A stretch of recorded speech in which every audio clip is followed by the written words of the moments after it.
সাধারণ সম্পাদক বলেছেন অনেকেই নাকি মেসির মতো কামব্যাক করতে চায়। আমি বলবো ফুটবল খেলা ফুটবল মাঠে, খেলোয়াড়রা সব লন্ডনে, তারা কিভাবে মেসির মতো কামব্যাক করে? এই যে গাল গল্প করে আওয়ামী লীগের যারা নিষ্পাপ নাদার মনে করে আমরা ছেড়ে দিয়েছিলাম তাদেরকে উস্কে দিচ্ছে। আমরা স্পষ্ট বলতে চাই 2024 সালের ছাত্র নাগরিক গণঅভ্যুত্থানে 2000 শহীদদের রক্তের বিনিময়ে যে বাংলাদেশ অর্জিত হয়েছে সেখানে কোনোভাবেই শেখ হাসিনা ঠাঁই হবে না। এই বাংলাদেশে 30,000 মানুষকে পঙ্গু করা হয়েছে। যতদিন পর্যন্ত ছাত্র অধিকার পরিষদের নেতা কর্মীরা বেঁচে আছে ততদিন পর্যন্ত 56,000 বর্গমানের লাল সুবিধার পতাকা ধরে 1 ইঞ্চি মাটিতেও আওয়ামী লীগ ছাত্রলীগ যুবলীগের ঠাঁই হবে না। গতকালকে আমরা রয়টার্সে দেখতে পেয়েছি ফ্যাসিস্ট দৈত্যদানব খুনি হাসিনা বলেছেন শেখ হাসিনা আগে বাংলাদেশে আসবে ডিসেম্বরে, কিন্তু তিনি বলে না কোন ডিসেম্বরে।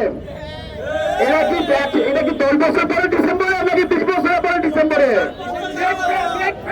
এইসব মাকার ফল মার্কা কথা বলে উন্মাদের মতো কথা বলে বাংলাদেশে যারা গাপ্তি মেরে আওয়ামী লীগ ছাত্রলীগ যুবলীগ সন্ত্রাসী আছে তাদের জন্য কবর রচনা করবেন না।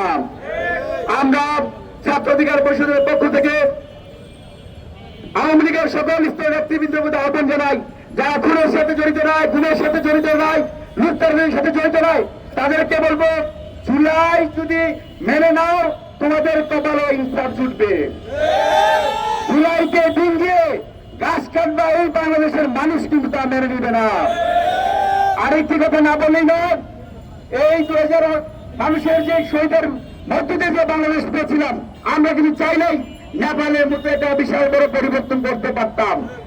যারা যে সকল ছাত্র নেতৃবৃন্দরা হেমিলনের বাসের মতো এদেশের সকল শ্রেণী দেশের মানুষকে ডেকে নিয়ে জুলাই অভ্যুত্থান সফল হয়েছে, মুষ্টিবদ্ধ কিছু সমন্বয়ের কারণে সেই ঐক্য বিনষ্ট হয়ে গেছে।